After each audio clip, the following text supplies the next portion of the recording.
Group 1 prelims వాళ్ళందరూ కూడా last 1 week ఎక్కువగా స్ట్రెస్‌ఫుల్‌గా ఫీల్ అవుతూ ఉంటారు. ఎగ్జామ్‌ని ఎలా ఫేస్ చేయాలి? అండ్ ఎలాంటి క్వెషన్స్ వస్తూ ఉంటాయి. సో, ఎగ్జామ్ పేపర్ గురించి, ఎగ్జామ్ లెవెల్ గురించి మీరు పక్కన పెడితే, ఈ 1 వీక్ మీరు పాటించాల్సినటువంటి కొన్ని టిప్స్ చెప్తాను. ఫస్ట్ థింగ్ ఏంటంటే, ఇప్పటి వరకు ఏదైతే చదివారో దాన్ని మాత్రమే రివైజ్ చేయండి. 10 సార్లు రివైజ్ చేసినా సరే 11వ మళ్ళీ అదే రివైజ్ చేయండి. కొత్త సబ్జెక్ట్ లేదా కొత్త టాపిక్స్ అనేవి చదవద్దు. పాయింట్ నెంబర్ 2, స్లీప్ సైకిల్ ఈ 1 వీక్ ఖచ్చితంగా మీరు ప్రాపర్‌గా మెయింటైన్ చేయాలి. లేట్ నైట్ స్టడీ అవర్స్ అనేది సాధ్యమైనంత వరకు అవాయిడ్ చేయండి. 12కి బిఫోరే నిద్రపోవడానికి ప్రయత్నించండి. సెకండ్ థింగ్, ఈ స్లీప్ సైకిల్ ప్రాపర్‌గా మెయింటైన్ చేయడం వల్ల మీ యొక్క బ్రెయిన్ బాగా యాక్టివ్‌గా పనిచేస్తుంది అండ్ పాజిటివ్‌గా కూడా ఉంటారు. సో, మీ బాడీ మీకు సహకరించకపోతే బ్రెయిన్ సరిగా పనిచేయదు. సో, అందుకని చెప్పేసి ఈ స్లీప్ అనేది చాలా ఇంపార్టెంట్. మరి సబ్జెక్ట్ అంటారా? సో, సబ్జెక్ట్ అనేటువంటిది ఖచ్చితంగా అందరికీ ఈక్వల్‌గా ఎప్పటికీ ఉండదు. సో, ఎగ్జామినేషన్‌లో కొంతమందికి ఎక్కువ మార్కులు వస్తాయి, కొంతమందికి తక్కువ మార్కులు వస్తాయి. కానీ మనకి సబ్జెక్ట్ ఉండి కూడా దాన్ని సరిగా అప్లై చేయట్లేకపోతున్నాము అంటే దాని ముఖ్యమైనటువంటి కారణం ఏంటంటే మన ప్రెజెన్స్ ఆఫ్ మైండ్ అనేది లేకపోవడం, కామన్ సెన్స్ అనేది అక్కడ వర్కౌట్ అవ్వకపోవడం. ఈ రెండూ పని చేయాలంటే పాజిటివ్గా ఉండాలి. తర్వాత ఈ పాజిటివ్ మైండ్ ఉండాలి అంటే మన బాడీ అనేది మన మైండ్కి సహకరించాలి. సో, కొంత స్లీప్ సైకిల్ డిస్టర్బ్ అయిందనుకోండి, ఆటోమేటిక్గా మన బాడీ అనేది మనకి సహకరించదనమాట. సో, బాడీ పెయిన్స్ రావడం కానివ్వండి, సో లేజినెస్గా ఉండడం కానివ్వండి, ఆర్ ఫీవర్ రావడం కానివ్వండి. సో, ఇలాంటివి అవాయిడ్ చేయాలంటే మంచి నిద్ర అనేది ఈ సమయంలో చాలా ఇంపార్టెంట్. అండ్ సాధ్యమైనంత వరకు ఈ 1 వీక్ మార్నింగ్ 9 నుంచి 1 PM వరకు, అంటే మార్నింగ్ 9 నుంచి 1 PM వరకు ఏదైతే మీకు ఎగ్జామ్ హవర్స్ ఉంటాయో ఆ ఎగ్జామ్ టైమింగ్స్లో ఎట్టి పరిస్థితుల్లో నిద్రపోవద్దు. అది అలవాటైంది అంటే ఖచ్చితంగా ఎగ్జామినేషన్ హాల్లో ఎఫెక్ట్ పడుతుంది. ఇదొక మోస్ట్ ఇంపార్టెంట్ పాయింట్.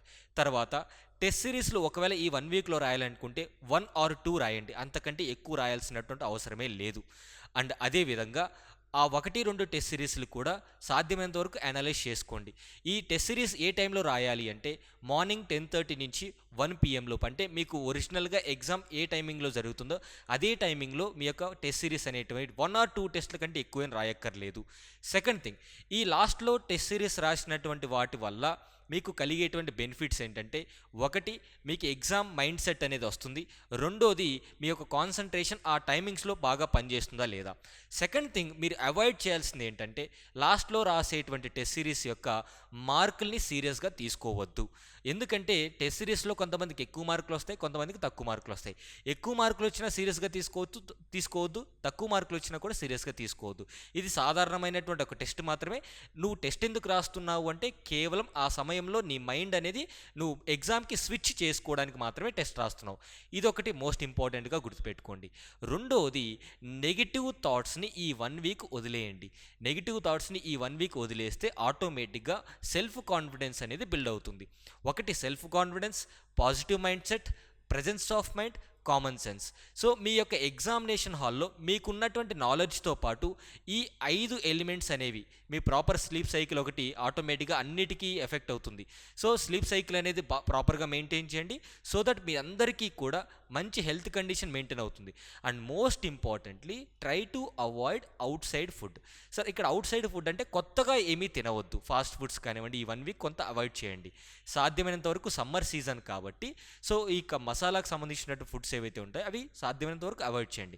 ఎగ్జామ్ అయిపోయిన తర్వాత మీకు నచ్చినట్టుగా తినండి, కానీ నో ప్రాబ్లం. ఈ ఎగ్జామినేషన్ కోసం ఎవరైతే సీరియస్గా ప్రిపేర్ అవుతున్నారో వాళ్ళకు ఈ టిప్స్ అనేవి ఖచ్చితంగా యూజ్ అవుతాయి. రెండోది ఏంటంటే, ఫస్ట్ టైం ఎగ్జామ్ రాసేవాళ్ళు మీరు చేయాల్సిన పని ఏంటంటే, ముందుగా ఎగ్జామినేషన్కి సంబంధించి టీఎస్పీఎస్సీ మనకు కొన్ని ఇన్స్ట్రక్షన్స్ ఇచ్చింది. ఆ ఇన్స్ట్రక్షన్స్ చాలా జాగ్రత్తగా చదువుకోండి. మీ హాల్ టికెట్, తర్వాత ఈ యొక్క ఐడి ప్రూఫ్ కానివ్వండి, ఎగ్జామినేషన్ సెంటర్స్ విషయంలో కన్ఫ్యూజ్ అవ్వద్దు. జాగ్రత్తగా ఎగ్జామినేషన్ సెంటర్ ఎక్కడుందో జాగ్రత్తగా చూసుకోండి.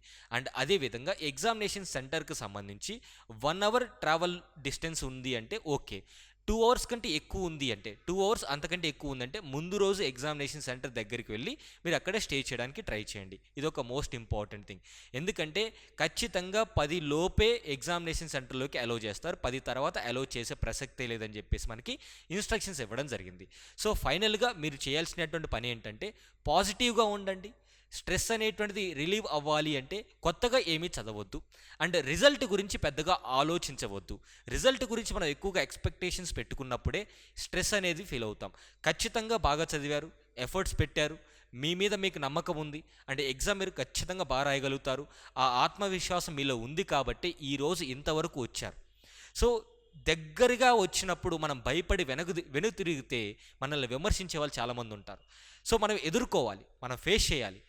ఎగ్జామ్ అనేది సాధారణమైనటువంటి మీ యొక్క నాలెడ్జ్ టెస్ట్ ప్లస్ మీ యొక్క ప్రెజెన్స్ ఆఫ్ మైండ్.